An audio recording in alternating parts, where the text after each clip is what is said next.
शुरू अल्लाह तबारक व तआला के नाम से जो बड़ा मेहरबान निहायत रहम करने वाला है। हजरत अली रज़ी अल्लाह तआला अन्हु ने इरशाद फरमाया, इन 3 घरों में अपनी बेटी का रिश्ता कभी मत करना, वरना आपकी बेटी मुरझा जाएगी, इसकी जिंदगी बर्बाद हो जाएगी। इन 3 घरों में रिश्ता कभी मत करना। मोहतरम नाजरीन, एक रोज हजरत अली रज़ी अल्लाह तआला अन्हु अपनी बारगाह अक़दस में मौजूद थे। एक मालदार शख्स आया, वो बहुत परेशान था। इसके चेहरे पर परेशानी के आसार नुमाया नजर आ रहे थे। इसने हजरत अली रज़ी अल्लाह तआला अन्हु की बारगाह अक़दस में अर्ज किया, ए अमीरुल मोमिनीन, मैं बहुत परेशान हूँ, मेरी परेशानी आप ही दूर फरमा सकते हैं। हजरत अली रज़ी अल्लाह तआला अन्हु ने फरमाया, क्या मसला है, कौन सी बात है जो तुम्हें परेशान कर रही है? इस मालदार शख्स ने अर्ज किया, ए अमीरुल मोमिनीन, मैं अपनी प्यारी बेटी का रिश्ता करना चाहता हूँ। डर जाता हूँ कि मेरी बेटी कहीं दुख और तकलीफ और परेशानियों में मुब्तला न हो जाए। मेरी बीवी और मैं सलाह बाम करके मैं आपके पास आपकी खिदमत अक़दस में हाजिर हुआ हूँ। मुझे कोई ऐसा घराना बताए जिससे मेरी बेटी का घर आबाद रहे और हमेशा हमेशा के लिए खुश रहे और हम अपनी प्यारी बेटी का घर हंसता बसता देखकर हमेशा खुश रहे। इस मालदार की हर बात में वजन था, इसीलिए हजरत अली रज़ी अल्लाह तआला अन्हु ने फरमाया, अपनी बेटी का रिश्ता करते वक्त सिर्फ 3 चीजों का ख्याल रखना। आपकी बेटी का घर हमेशा आबाद रहेगा, इसको अपना घर जन्नत महसूस होगा। आप रज़ी अल्लाह तआला अन्हु ने फरमाया, बाप के घर में बेटी तो मलका होती है और बाप इसी के लिए तो फिक्रमंद होता है। जब बेटियां बाप के घर में जवान हो जाती है, बाप को अपने घर की 4 दीवारें छोटी लगने लगती है ताकि इसकी बेटी को कभी भी गर्म हवा भी छूकर न गुजरे। इसीलिए ए मालदार शख्स, ना ही तुम्हारी बेटी को तुम्हारी दौलत खुश कर सकती है और ना ही ऊंचे मकाम वाले घर खुश कर सकते हैं। इसलिए जब भी अपनी प्यारी लाडली बेटी का रिश्ता करने लगो, सिर्फ 3 चीजों का ख्याल रखना,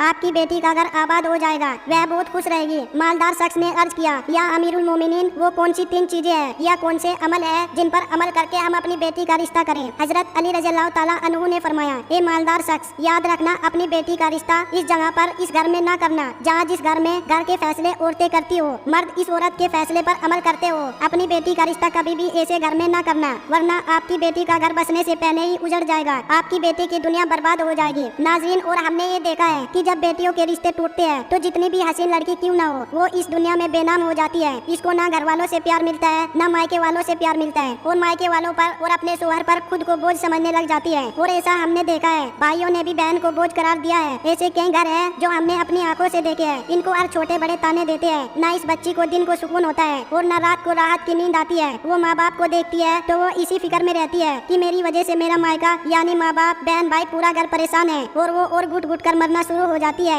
आखिरकार थक हार कर या तो वो अपने शोहर को अपना लेती है और शोहर के जुल्मो सितम को इसके तानों को गहना बनाकर पहन लेती है, या फिर अपनी जिंदगी से रूठ कर बीमार पड़ जाती है। इसलिए मालदार शख्स इस घर में अपनी बेटी का रिश्ता कभी न करना जिस घर के फैसले औरत करती हो। नंबर 2, हजरत अली रज़ी अल्लाह तआला अन्हु ने फरमाया, ये शख्स कभी भी अपनी बेटी का रिश्ता इस घर में मत करना जहाँ औरतों की इज्जत न होती हो, जहाँ सिर्फ मर्द ही हुक्मरानी करते हो, वहाँ अपनी बेटी का रिश्ता न करना, वरना तुम्हारी बेटी का घर बसने से पहले ही उजड़ जाएगा। नाजरीन, हमने अपने इर्द गिर्द या कहीं न कहीं जरूर देखा और सुना है, ऐसे घर भी है जो औरत को अपनी जूती की नोक पर रखते हैं। हालांकि अल्लाह ताला के प्यारे नबी और हमारे प्यारे नबी हजरत मोहम्मद सल्लल्लाहु अलैहि वसल्लम ने फरमाया कि जैसा तुम खाओ अपनी बीवी को वैसा ही खिलाओ, जैसा तुम पहनो वैसा ही अपनी बीवी को पहनाओ। लेकिन ऐसे घर भी है जो सिर्फ खुद को अव्वल समझते हैं, और ऐसे शख्स भी है जो अपनी बीवी पर जुल्म सितम करके खुश होते हैं और कहते हैं हमने अपनी बिरादरी में अपना नाम ऊंचा कर लिया है। हालांकि वो अपना नुकसान कर रहे हैं और अपने लिए अजाबों का गड्ढा खोद रहे हैं। इसलिए ये शख्स अपनी बेटी का रिश्ता इस जगह पर मत करना जहाँ औरतों की इज्जत न होती हो। हजरत अली रज़ी अल्लाह तआला अन्हु ने फरमाया, अपनी बेटी का रिश्ता इस जगह पर करना जहाँ इसका खाविंद अपनी बीवी के साथ नरमी, खुशहल्की और हसन सलूक के साथ पेश आए, जो अपनी बीवी के हकूक अदा करने में किसी किस्म की गफलत और कोताही न करे, जो अपनी बीवी का इस तरह होकर रहे कि किसी अजनबी औरत पर निगाह न डाले, जो अपनी बीवी को अपने इशरत में बराबर शरीक समझे, जो अपनी बीवी पर भी जुल्म सितम और किसी किस्म की बेजाजाती न करे, और जो अपनी बीवी की खूबियों पर नजर रखे और मामूली गलतियों को नजरअंदाज करे, और जो अपनी बीवी की मुसीबतों और बीमारी और लंजो गम में दिलजोई, तीमारदारी और वफादारी का सबूत दे, और जो अपनी बीवी को पर्दे में रखकर इज्जत और आबरू की हिफाजत करे, जो अपनी बीवी को जिल्लत और रुसवाई से बचाए रखे, जो अपनी बीवी को दियानतदारी और दीनदारी की ताकीद करता रहे और शरीयत की राह पर चलाए, जो अपनी बीवी की अखराजात में कंजूसी न करे, जो अपनी बीवी पर इस तरह कंट्रोल रखे कि वो किसी बुराई की तरफ रुख भी न कर सके। हजरत अली रज़ी अल्लाह तआला अन्हु ने फरमाया, ये मालदार शख्स अपनी बेटी का रिश्ता इस जगह पर भी मत करना जहाँ इनके कुनबा यानी इनके खानदान में तलाक बहुत ज्यादा हो। वो घराना जितना भी अमीर हो, वह इनके पास हजारों ऊँट की किनार भी क्यों न हो, अपनी बेटी का रिश्ता इस खानदान में, इस घराने में, इस घर में कभी न करना जहाँ औरतों को तलाक देने का रिवाज बहुत ज्यादा हो। हालांकि ऐसे लोग अल्लाह ताला की पकड़ में आते हैं। मेरे अल्लाह ताला का इरशाद मुबारक है, तलाक देना बदतरीन अमल है क्योंकि ये अमल शैतान को बहुत पसंद है। अल्लाह ताला तलाक के लफ्ज पर और तलाक देने वाले पर गजबनाक हो जाते हैं। नाजरीन, आप खुद सोचिए, जिस अमल पर परवरदिगारे आलम गजबनाक हो जाते हैं वो इंसान इस दुनिया में जलीलो ख्वार होगा और आखिरत में भी रुसवा होगा, बल्कि समझो वो तो ख्वार हो गया। इसलिए ये शख्स बस इन 3 चीजों पर अमल करो और अपनी बेटी का रिश्ता कहीं कर दो, क्योंकि यह सुन्नती अमल है। आपकी बेटी हमेशा खुश रहेगी और आपको भी दुआएं देंगी। वो मालदार शख्स आया तो मायूस होकर था, लेकिन हजरत अली रज़ियल्लाहु ताला अन्हु ने उनके जहन के सारे फितूर खत्म कर दिए और हमें भी समझा दिया कि अपनी बेटियों के घर कैसे पसंद करने हैं। प्यारे दोस्तों, अल्लाह ताला से दुआ है मेरी तमाम बहनें और बेटियों को अल्लाह ताला उनके घरों में इज्जत वाली जिंदगी अता फरमाए और हमेशा के लिए उनके सिरों पर अपनी रहमत का साया बरकरार रखे और वो हमेशा खुश रहे। अल्लाह ताला से दुआ है कि अल्लाह ताला हमें इन तमाम बातों को सुनने, समझने और इन पर अमल करने की तौफीक अता फरमाए।